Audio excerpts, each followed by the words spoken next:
Fala galera, vamos para mais um vídeo aqui do nosso canal, Nosso Flamengo. Fique até o final e curta, comente e compartilhe também, que vai estar ajudando muito o nosso canal. Vamos pro vídeo? Para do Flamengo, diante do Criciúma, o Flamengo na terceira posição com 69 pontos. Uma entrevista, como sempre, né?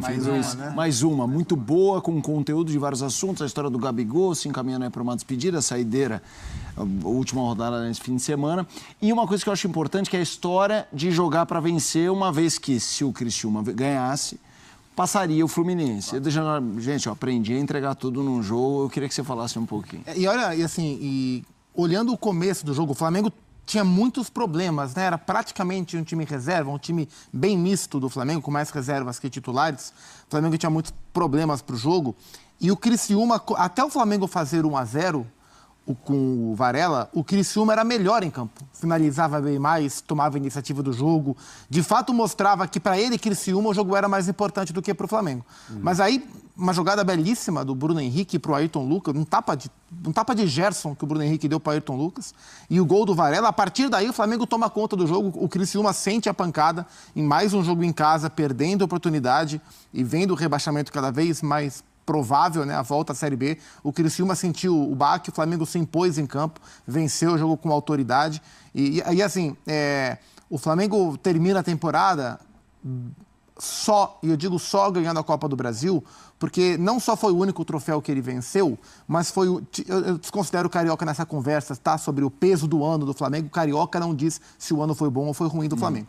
Então, além da Copa do Brasil, dos títulos relevantes, o Flamengo não só não ganhou, mas ele não disputou nenhum. O Flamengo não disputou o título do Brasileirão e não disputou o título da Conmebol Libertadores à Vera. Mas ainda assim, a percepção de final de ano é muito positiva pela maneira que o Felipe conseguiu conduzir esse trabalho. Então, acho esse é o saldo. Mesmo em um ano com apenas um troféu importante e dos troféus importantes, o menos importante que o Flamengo venceu, o evento, a novidade e o impacto do Felipe Luiz, ele faz o Flamengo terminar o ano com uma percepção muito boa. E isso me parece animador para a próxima temporada. Então, hoje, mesmo com o time esfacelado, mesmo não valendo rigorosamente nada para o Flamengo, mesmo começando mal o jogo, o Flamengo conseguiu terminar muito bem a partida e vencer muito bem o Criciúma. Então, o Felipe Luiz, assim, a gente sempre toma cuidado para não exagerar nos elogios, mas essa trajetória mini do Felipe à frente do Flamengo é uma delícia de acompanhar, em todos os sentidos, assim, as entrevistas, o jogo, as escolhas, a postura. Então o Flamengo termina o ano com uma perspectiva bem legal para a próxima. André, é exagero falar que se por acaso o Felipe Luiz tivesse chegado antes, o Flamengo, que não disputou esses troféus importantes de Conmebol e também de Campeonato Brasileiro, ele poderia ter chegado mais perto? Poderia ter chegado numa final de Libertadores? Essa pergunta a gente nunca vai ter, mas eu acho que não é um problema discutir sobre isso, né? Porque, concordando com o que o Gustavo falou, existe muito da imagem deixada no fim, né? Aquela impressão final de como uma equipe termina a temporada. E, de novo, não foi uma temporada da qual as pessoas que comandam o Flamengo podem se orgulhar, o elenco, né, as duas comissões técnicas que trabalharam, né, de maneira geral, quem acompanha o futebol, por causa do choque entre potencial, capacidade e aquilo que o Flamengo apresentou dentro do campo nesse ano.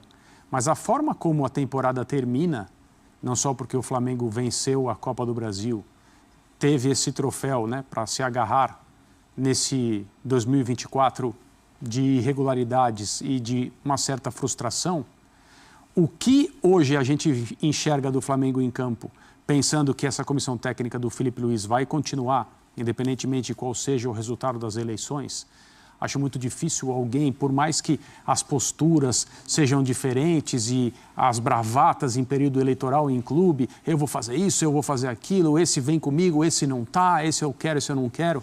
Acho muito difícil, com o final de ano que o Flamengo teve, quem quer que seja o próximo presidente, pelo menos não consultar o Felipe a respeito do desejo dele de continuar, e quem tem contrato assinado até o final de 2025, se não me engano, né, já deu a sua resposta. Então, eu acho que o futuro do Flamengo é com o Felipe Luiz no comando, porque ele é um técnico de poucos jogos, ele é um técnico que até meses dirigia categorias de base, mas ele parece um treinador mais experiente do que ele é. Ele soa como um técnico com mais trajetória, com mais currículo do que ele tem ainda. E ele é um cara que está dando os seus primeiros passos. Então, aquela situação, as pessoas que conhecem como as coisas aconteceram na maneira como o Filipe Luís assumiu o time, diz que na conversa com ele não titubeou, ele não pediu tempo, ele topou na hora. E quem não faria isso? Talvez as pessoas nessa posição, quem quer que seja, tivessem a mesma reação. Mas ele não só topa, como ele mostra em muito pouco tempo por que ele estava tão confiante na chegada de uma oportunidade tão grande que talvez ele não esperasse ou até preferisse, talvez mais um ano, um tempo maior, um clube profissional que não tenha tanta cobrança como o Flamengo tem, para ele, gradativamente ir subindo essa escada. Mas ele já chegou por cima, ele começa em cima. É difícil, é complicado, não é para todo mundo.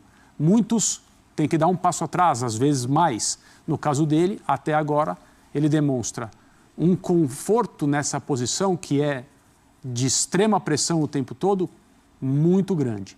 Ele mostra uma capacidade para dirigir dentro do campo e para falar sobre o que ele fez, o que ele pensou, como ele se sente, as decisões tomadas, os eventuais erros que ele cometeu. Também com um traquejo que assim, não é uma coisa normal para um treinador tão jovem assim. E para 2025, eu acho que o Flamengo tem muito a ganhar com ele e ele também.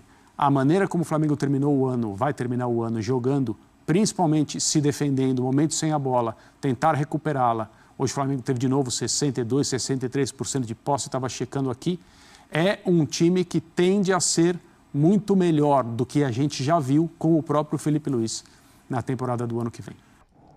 O Flamengo hoje jogou com um time C, minha gente. O do Flamengo hoje era o C. Além dos desfalques do Gerson, do De La Cruz, do Rossi, do Léo Pereira e do Alexandro e do Gabriel, 6, o Felipe ainda poupou o Wesley, botou o Varela para jogar, poupou o Léo Ortiz, botou Davi Luiz ao lado de Fabrício Bruno e poupou o Michael. Começou com Matheus Gonçalves, Bruno Henrique e Plata. Então, meus amigos, era o time C. Não dá nem para dizer que é o time B. O time C do Flamengo que foi. E deu esse presentão para os tricolores. Sei que vai estar muita gente reclamando aqui, já andei dando uma olhada nas mensagens. Puta, porque acha que deveria ter entregado, coisa e tal. Na boa. O Filipe Luís não é disso. O Filipe Luís é um puta treinador. O Filipe Luís é a melhor notícia do Flamengo nesse ano. Vocês acham que o Filipe Luís ia se prestar a entregar um jogo?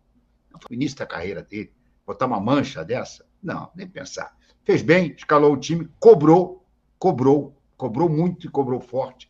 Na saída do campo, foram entrevistar o Bruno Henrique. Bruno Henrique que voltou a marcar depois de 16 jogos sem balançar as redes. Hoje fez de pênalti o segundo gol do Flamengo. Bruno Henrique que está se esforçando muito, mas está custando a pegar a forma de novo, né? Está errando ainda muitas coisas, está voltando demais em determinadas situações, volta, pede a bola e toca para trás. Está longe de ser o Bruno Henrique que nós todos conhecemos e gostamos. Mas o que ele disse na saída do campo? A gente ganhou porque a gente tem um treinador que nos cobra muito, que nos cobra como se estivéssemos jogando uma final de campeonato. Para ele não tem esse papo de que o jogo não vale nada. Para o Felipe, todo jogo do Flamengo vale muita coisa. Ele hoje nos cobrou como estava nos cobrando na final da Copa do Brasil. E olha que beleza. O Flamengo não fez um grande primeiro tempo, mas no segundo tempo, principalmente depois da entrada do Luiz Araújo, e essa para mim foi a grande notícia da noite, a volta do Luiz Araújo aos campos, e sendo decisivo, completamente decisivo. Primeiro tempo, aquele ataque com Matheus Gonçalves, Bruno Henrique e Plata na esquerda, estava um ataque de riso, né? Estava praticamente um ataque de riso. Mas quando entram o Michael e o Luiz Araújo, o panorama muda, principalmente o Luiz Araújo. O Luiz Araújo foi quem deu o chute que bateu no braço do zagueiro do Criciúma e se transformou em pênalti, e o Luiz Araújo foi quem fez o terceiro gol. Então foi uma excelente notícia para a torcida do Flamengo ver o Luiz Araújo, que teve aquele problema sério no joelho, cartilagem do joelho, ligamento, enfim, fez um estrago ali no joelho dele, claro que não tão grave como o do Pedro, mas teve que sofrer cirurgia também e tudo. É ótimo a gente ver de novo o Luiz Araújo jogando aquele futebol que ele jogava antes de se machucar. Se você gostou, curta, comente e compartilhe, se inscreva e também entre na nossa comunidade, beleza? Tamo junto, galera. Até o próximo vídeo. Um abraço.